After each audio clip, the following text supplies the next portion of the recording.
The moment our fellow geeks, dweebs, nerds, and other unfortunates have been fervently waiting for has finally arrived. It's time for TMI, Confessionals of the Nerd Kind. And now, your hosts, Jeff Nerfherder Chandler, Jim Kaiju Baker, and Mike Mjolnir Evans.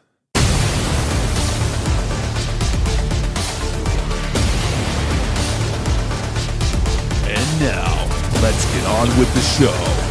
Here is TMI. Well, welcome back, everybody. This is our second 5-bucket episode in a row. Woo! Wow! We are inducting another nominee into the annals. Yeah. Ooh, what? You got to pronounce that word correctly before you got to think about that one. Before. Listen to it in your mind first. Yeah. We are committing this to history. Stand By Me is now a 5-bucket movie.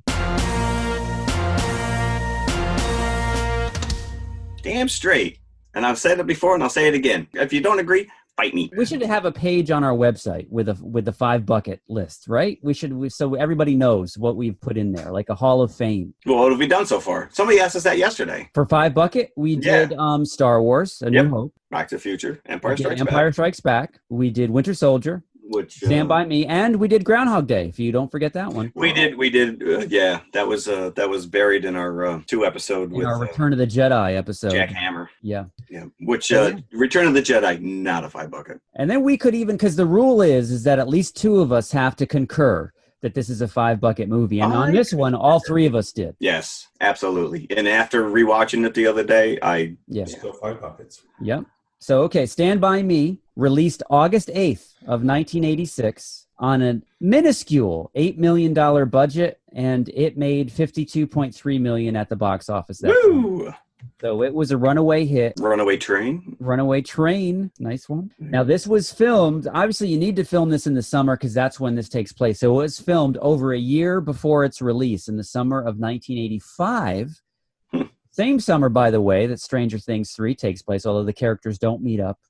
That would have been awesome. In either the show or this movie. Let's stop off at the mall before we go to see the dead kid. So it takes place is it called Castle Rock in the movie? It is called Castle Rock in the movie. But I think we had this discussion yesterday. Is it Maine or is it Oregon? Well, in the original novella by Stephen King, which was part of Different Seasons, which was released in 1984, maybe 1982. I don't know. I'm not sure what year that anthology came out.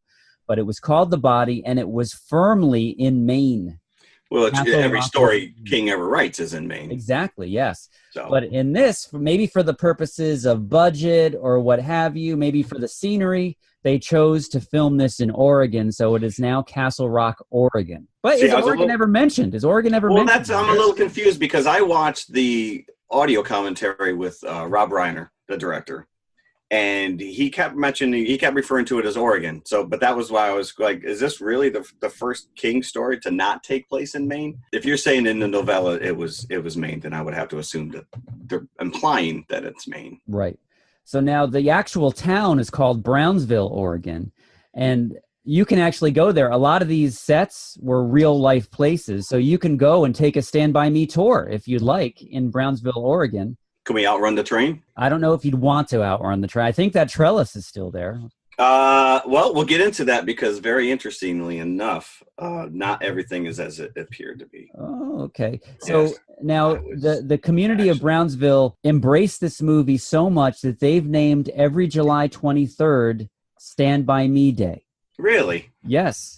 So you would be welcome with open arms if you go on July 23rd because they have different activities. They show the movie outside every year. So they love this movie and they love the tourism that it brings to their... Well, we love this movie too. So we should send them our review afterwards and maybe we'll be grand marshals at the Stand By Me parade.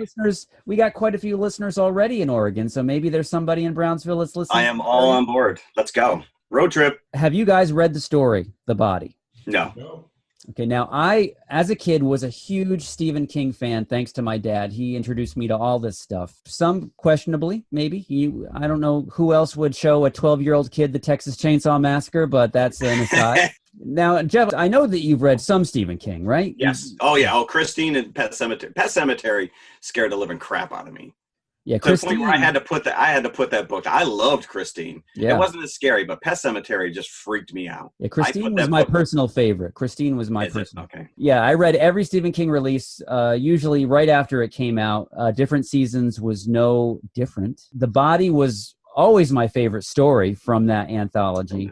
Okay. Now, it pretty much runs very concurrently with the story, although the hero of the story is Chris Chambers. So he's the one that has the gun. The story is really told, not from his point of view, because it's still Gordie that's narrating the thing, but he's telling it through Chris's eyes. Chris is the focal point of the written story. But in the movie, it's actually Gordie. And I think that it's better for it if you listen to that. King agrees with you. Yeah, because it gives it a focus, because he's the one that's telling you this. And so the whole thing needs to be through his eyes to make this movie work, I think. So Gordie, played by Will Wheaton. And Mike, give us a little bit of background on Will Wheaton and his relationship to the Star Trek franchise, because we know that he was a big part of Next Generation. Oh, yes, he was. Now, what kind of a character was he? Was he a main character or just always in the background? I'm going to go with in the background. It's sort of the nerdy science geeky guy. Was he on the whole show or just in a few seasons? Oh, no, he was. Seasons, right? Yeah, I think he got bigger parts as he got. Picard didn't like him as a character. Picard didn't want a kid on his bridge. His mom was the Dr. Crusher, who Picard had a crush on. Yeah, no, as the seasons went on, he became an integral character. Yeah, the reason I bring that up is because I think it's the only thing of note that he ever did besides Stand By Me. I mean, if you watch Big Bang Theory, he plays himself. Oh, he does. I've never seen Big Bang Theory. Oh, yeah, because you've never seen the Big Bang Theory. Well, I know what it is, obviously, but you've never seen. Because Sheldon's character has this ongoing hatred of Will Wheaton because he traveled thousands of miles or whatever to go and meet his hero who was on Star Trek and to have him sign his action figure. And he gets there and Will Wheaton canceled. Oh. So he's had this horrible relationship with Will Wheaton. He puts him on his bad list. And at some point he meets him and he finds out Will Wheaton tells him that he had to miss it because his Mima died, which it turns out to be a lie. But as the seasons go on, he has become an integral character on that show. And they have subsequently become friends. But they do play up the fact that he was an annoying character on Star Trek. Yes. So we've got Will as Gordie. He really carries this movie, and he is the emotional core of this movie. Yeah, I will say these you couldn't have perfectly cast this any better. These 5 kids are just unbelievable. No, 4. Sorry. 4 kids. Are you including the dead kid is in there? I guess. Yeah. Well, listen, he played a pretty good dead kid. That's actually a good trivia question. What's the name of the dead kid in Stand By Me? So we've got Gordie. We've got Teddy Duchamp, played by Corey Feldman, who's a bit of a genre master himself. Of course, River Phoenix as Chris Chambers. You cannot watch this movie without... It's especially when you get to the end. It makes it even more emotional. It's more very poignant. It's sad. It makes you wonder where he could have gone. Vern, Jerry O'Connell, who's unrecognizable, and as everybody likes to point out, because he looks pretty much like Curly from the Three Stooges in this movie. And he's not as fat as you remember. Like you're like, oh, he was the fat dumpy kid, but he was just he's had baby fat. And he had never acted outside of a commercial, and he got the role when he interviewed with Rob Reiner, and he goes, hey, are you the guy on Channel 5? Because I guess All in the Family were in reruns at the time. And that's how he knew him. And he's like, all right, that's my Vern. He goes, that's that stupid kid. So, yeah, he had never really acted. They did send these guys to, acting class, though, to be able to not step on each other's lines and to kind of have a relationship. Yeah, I like to picture it as, because you always hear those stories about Saving Private Ryan, how the actors went through actual boot camp together. Yep. So this seems almost like in the same vein, how Rob Reiner set these kids up for a couple of weeks to do these acting exercises so they would get to know each other and trust each other on film. and they actually became friends for that summer, as long as they were together at least. And there's a lot of big names in this. These 4 actors are just so indelible in your memory, you kind of forget that John Cusack is in again, yeah. Oh, that's right, yes. John Cusack, and that was because I think he had worked with Reiner on, what was the movie? A Sure Thing. They had worked together on A Sure Thing. That's what it was. And he asked him, he said, I needed somebody that was going to have the emotional weight because you're right. This is Gordie's story, and this is Cusack plays Gordie's brother who passed away. Did we ever find out how he died? Jeep accident? Is that what it was? I seem to think it was some kind of a car accident. Okay, right. Said that, but I think I remember that from the actual story. But you get these flashbacks and you realize that Gordie has kind of this fractured relationship with his family. And it really was his older brother that kind of bridged and tried to keep peace between the two of them. And then when the kid died, he had nothing. He had nothing with he felt his dad hated him. You're right. The emotional weight that Wil Wheaton carries through this, all of them really. Like I said before, I watched the director's commentary, and Rob Reiner went out of his way numerous times to talk about the anger that Corey Feldman had at 12 years old, and that there really was no other actor out there who had that weight to be able to kind of play it off like he's cool, but at the same time, like he was just angry inside all the time. And you see that when they go into the salvage yard and he has that little fight with the old man and he just lets loose and he's yelling at him. It's a very strange relationship. You can tell that this Teddy has with his parents because, as it's revealed early on, his father has mental problems, but he is also a World War II veteran. And at one point tried to burn his ear off on the stove. So his ear is just a mangled mess, but yet still he fights for his father's good name when he's yes, right, yeah. Don't you talk bad about my dad. And it's funny you mentioned that because I watched the Blu-ray, and I guess I never really. I mean, it's there. You see his burnt and mangled ear, but it's really obvious early on when you're watching this thing, and you're oh my god, you see it right away on the Blu-ray because I have the DVD and I couldn't really see it that well. Yeah, no, it was pretty obvious. It was pretty wild.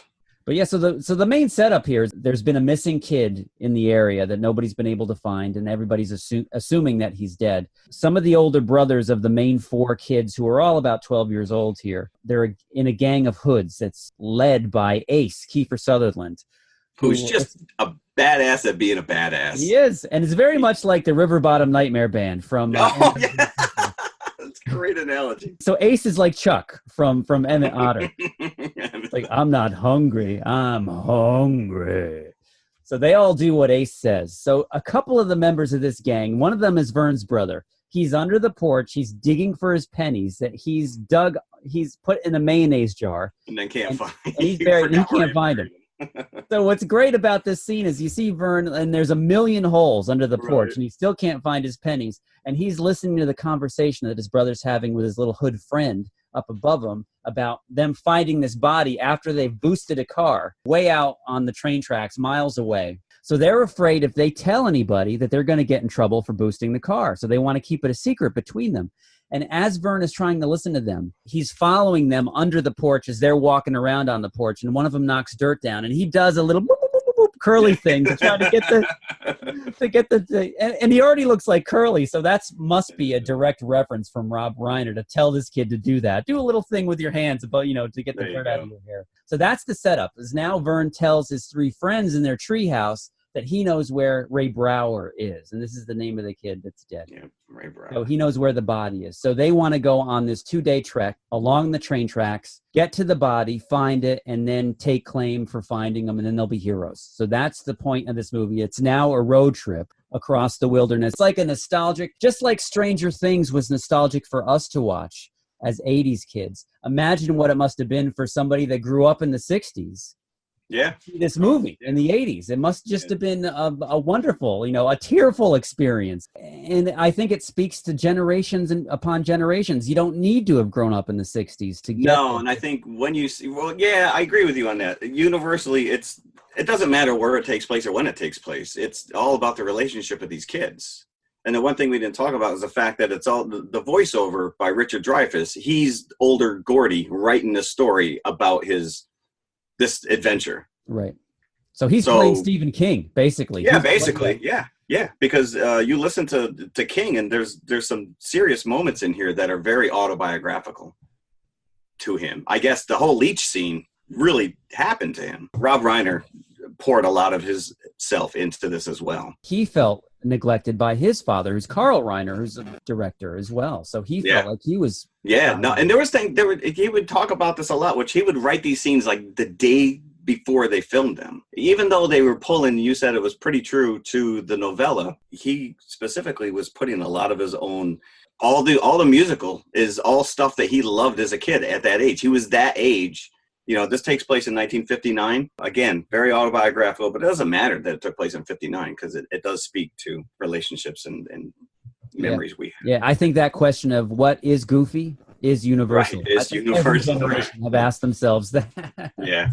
Again, kids of the 80s, you know, how many times, Pinky Swear, two for flinching, so funny, I forgot to laugh. Like all that stuff is what you do when you're friggin' 12 years old. Probably the best usage of 60s music. Yeah. Outside the Big Chill, maybe, because that was like a huge soundtrack. I don't know if this was so huge, but I remember that the song Stand By Me got back up into the top 10 in 1980. Yes, yeah. Because of this movie. And there was a video on MTV with River Phoenix and Will Wheaton in it with Benny King. And really? I was always upset by this video because you could tell that they were noticeably older, even when the movie had come out. Yeah, because they were a year older. Probably 2 years prior. That's not them. Yeah. So speaking of Richard Dreyfuss, there were a bunch of other actors that Rob Reiner had asked that turned this down, one of them being Michael McKean. Can you imagine him as the voiceover instead of Richard Dreyfuss? No. Michael McKean is free off of Spinal Tap. That would have been interesting. So some other fun facts about this. I read that for the long shots on the train trestle scene, which we haven't really brought up yet. No, but, which is the quintessential scene in this quintessential scene in this movie. For the long shots, they used 4 female stunt doubles. So they didn't want the kids to be actually out there on their own. So they were far enough away that they could use small of stature female stunt doubles to double for the 4 kids walking. Well, so I was going to get into this, which is the fact that a lot of this is shot with what they call the long lens. So like the scenes where they're on the tracks and you kind of just get that haziness in between and you just see the sweltering of the heat. You ever come up over a road and you just see the shimmering of the heat coming off the asphalt? And that long lens shortens your perspective. So the scenes where you're seeing those guys and that train is just barreling down on top of them, that train is nowhere near them. It's just a long lens that's forcing that perspective and it's bringing the background into the foreground. But they also used stunt doubles. Like, so some of the cutaway shots, like if you watch the audio commentary, he shows you exactly where they use stunt doubles, where they're forcing their perspective, and where they shot in a studio. The scene where Gordie and Vern jump, that's all shot in a studio with a back screen. It is kind of obvious when you watch the movie. When it's pointed out.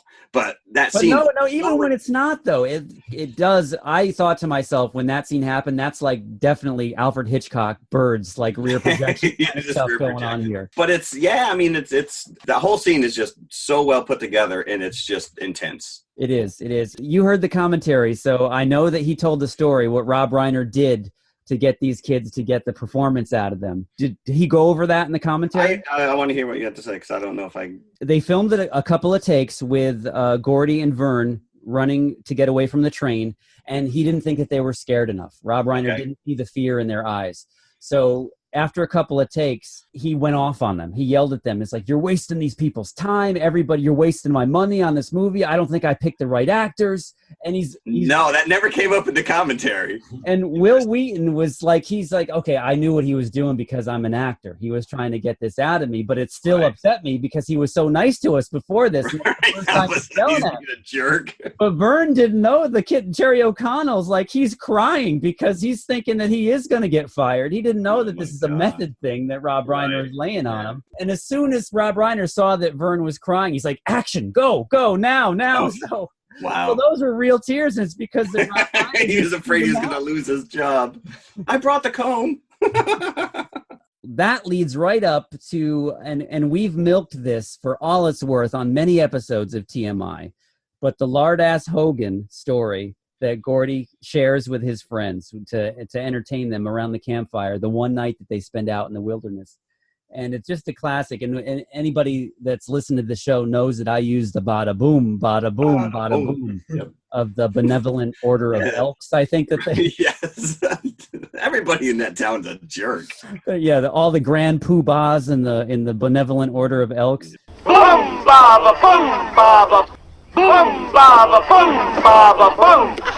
So Lard-ass Hogan, in order to get his revenge on the entire town for always coming down on him, he drinks a full bottle of castor oil before entering this pie. Which is like just straight up, just a bottle that says castor oil. Like it came right out of a Tom and Jerry cartoon. Or the Little Rascals, right? Yeah, there you go. Yep. So he starts what is called by Gordie a barf-o-rama. Barf-o-rama, which I think we've all used. That's in a lexicon of yeah.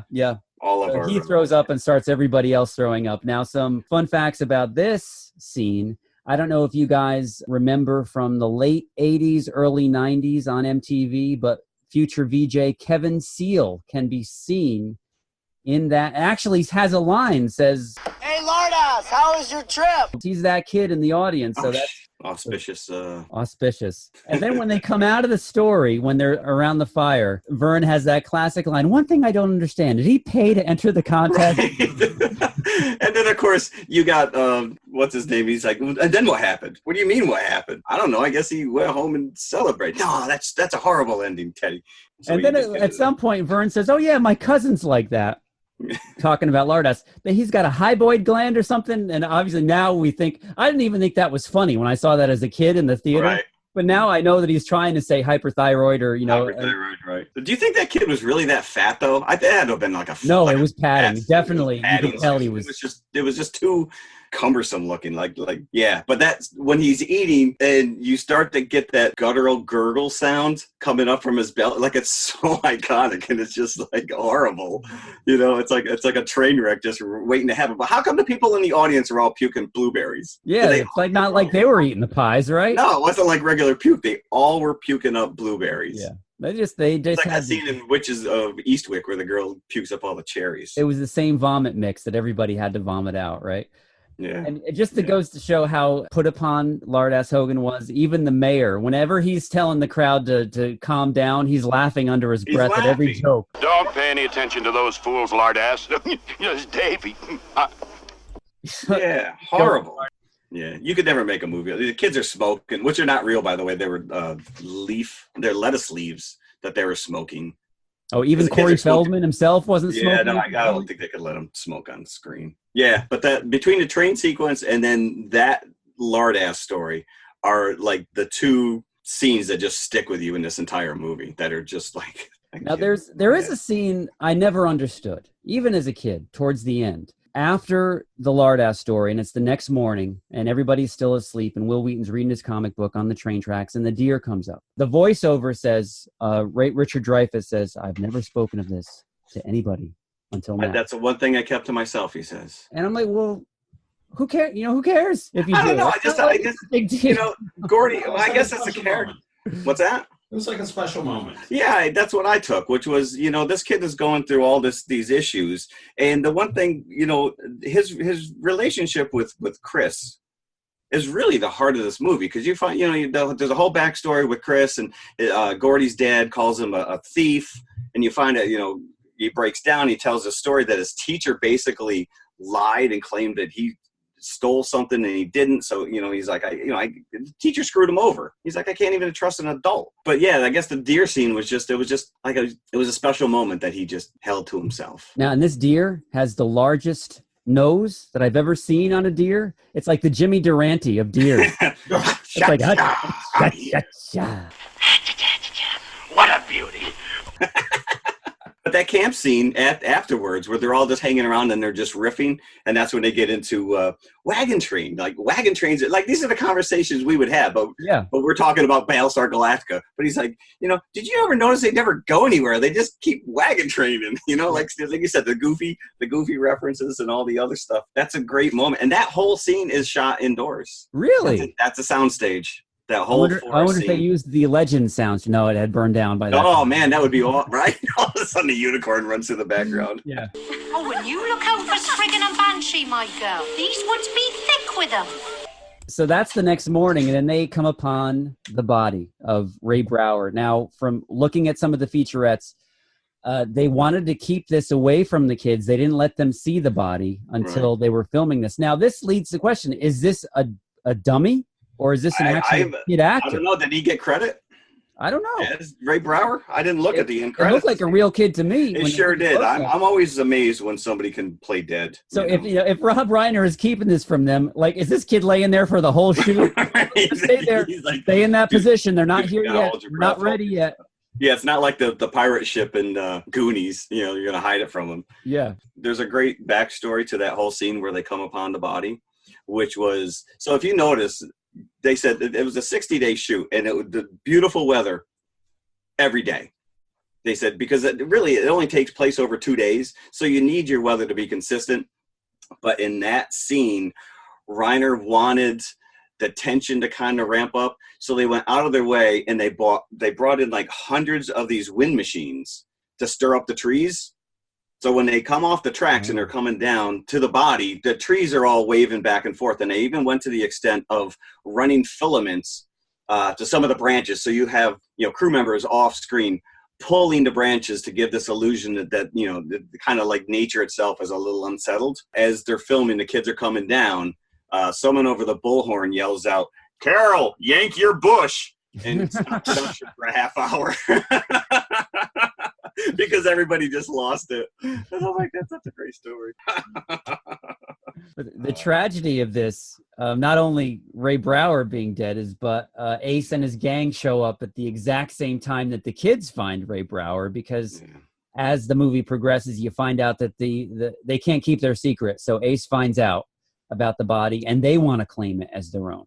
Yeah. So they show up at the same time. Now, funny story, apparently Kiefer Sutherland was very method during the filming of this. So he was acting, maybe he's just a jerk anyway, but he was acting like a jerk to everybody during the filming of this.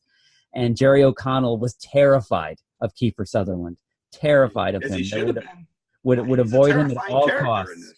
So he was scared during the scene where they had to confront him. And now I think they give it up a little too easy. Even though that Chris has the gun on him, these are hardened hoods. They're. Well, he brought a knife to a gunfight. Right, this is true, but I would think that they would be like waiting in the bushes to try to get that gun out of his hands. That they wouldn't just leave. Oh, you're talking about because they are thugs. Yeah, they are. That scene where they're mailbox baseball. That's illegal, by the way, folks. Be doing that. Now, in the actual novella, you don't see the aftermath of what happens with these thugs, but you do get a little bit of an epilogue in the story that they do all get beaten up by these thugs pretty badly individually. So they do catch up with them afterwards. Well, yeah, he threatened you. This is not over. We will get you. We're going to get you for this. Maybe you will and maybe you won't. Oh, we will. We're not going to forget this if that's what you're thinking. This is big time, baby. So they know it's coming, but you know what? In the day and a half out in the woods on the wilderness by themselves, they grew up, and especially Gordie. And that's the one thing that differs from the novella, which is it's Chris who pulls the gun, right? Yeah, mm-hmm. Yeah. And in this one, it's Gordie. And as the story goes, Stephen King had a private screening. And when it was over, he actually was so overwhelmed. He walked away and didn't come back for an hour. And when he came back, he says, "This works so much better than the book." He says, "The fact that you put the gun in Gordie's hand," he goes, I never would have thought of that. And he says, and it really is. It's a defining moment for this character. And again, because he's telling the story, maybe he just wanted to make himself the hero, but he's not, Yeah, it was just a coming of age, and he just. So we come out of the story back into Richard Dreyfuss's present as he's finishing his story on the word processor, thinking about Chris Chambers walking off into the distance after he's telling us about how he reads in a newspaper that Chris Chambers was trying to break up a fight in a fast food restaurant and is killed. And then you see at that moment River Phoenix's character disappear as he's walking off into the sunset. And you cannot take the real story of River Phoenix dying so tragically at a young age. No, it's sad, River. Because any movie that he was in, I think, is strengthened by him, and he is good in everything that he was in. I think I agree with you, and one of my all-time favorites is Mosquito Coast with Harrison Ford. Yeah, phenomenal. So, and there's another movie. I don't know if you guys have seen it. He's in there with Keanu Reeves. I Love You to Death. I Love You to Death. Wasn't it My Own Private Idaho? I Love You to Death is a comedy that was, I think, 89 or 90. But yeah, My Own Private Idaho. He's amazing in My Own Private Idaho. He's just great. Yeah. It's a sad thing that we lost him when we did. It is. So just like we were talking about the Twilight Zone, where like real life kind of hangs over some of this. I made no bones about the fact that I tend to show my kids a lot of movies, probably earlier than they should have been. And this was one that I was high on my list that I really, really wanted them to see. And for whatever reason, my wife was adamant that I not show them this. And every time I brought it up, she would, no, I'm not watching it. And I never understood why. And then one day we got talking, and apparently she thought I was talking about the movie My Girl, where the kid dies from the bee stings. Is that Macaulay Culkin, right? Macaulay Culkin. And I'm like, that's not the movie. And she's like, oh, yeah, no, you can watch. I'm like, years have gone by. You've robbed them of the experience of Stand By Me. Because I think that this is a movie where, like, you can watch this different times in your life and it affects you differently. Because as a kid, you just kind of like, these kids are on an adventure and you relate to their relationships, and then as you get older, like as a teen, you start to deal with, the parent issues and whatnot. And then as an adult, you look at this and you're just like, wow, I screw my kids up. Now, it's important to point out that this movie is rated R. The demographic that they would have been shooting for would have been unable to see it unless accompanied by a parent. I was by myself. I was questionable whether I was going to be able to get into this or not. Be able to get in. So it was somebody very lax at the ticket counter. So they just, I bought my ticket and I went in. But I remember. But I'm trying to think. I don't remember like there being. I mean, he said, Gordie at the end, he says, "Suck my fat one, you cheap dime store hood." But there's no real is it because they're smoking? No, there's a few F-bombs. Mostly Ace and the gang are utter the F-bombs in here. So I think that's what did it more than anything is the language. I think now it takes two F-bombs to get an R rating. And there's one thing in the bonus feature where Jerry O'Connell is running lines with his mother, and his character says the F-bomb at one point, and he's like, I thought that was the greatest thing, that I could say the F-bomb to my mom, and I was allowed. And I didn't get in trouble. What's weird? So go back to that Richard Dreyfuss ending where he's finishing the story. His kids are like peppering him. Dad, can we go? They're all dressed in their bathing suits. All right, I'm almost done. You said it an hour ago, which I think we've all done as parents. And he writes that last line, which is, I never had any friends later on like the ones I had when I was 12. Jesus, does anyone? I remember that, like, he just types that and walks away. I hear his voice saying that, and I could have swore I'd probably lose money that he says that in the movie, and he doesn't. He just types it and then walks away. Wow. But I think that's so powerful, though. His voiceover in this movie works so well that my memory has him saying that. And that's a direct lift from the novella, too, that line. That is, yeah. Yeah, that is. Yeah. And it's powerful because it's true. Right. And like I said, as an adult, you see this and you see it completely differently because he's looking, he's kind of romanticizing his childhood a little bit, because they even tell him at one point, they're like, well, if you get hard up, maybe you could write about us. And he said, I'd have to be really hard up. But yeah, and it's a sad thing because even if you have the same friends that you did when you were 12, the relationship changes. It's not the same. Absolutely. Yeah. A worthy inclusion into our 5 buckets. So what are you guys' memories of seeing this for the first time? Do you have any specific standouts? Do you remember seeing this in the theater? I did not. I saw it on cable. I did see it in the theater, and that last line stuck with me.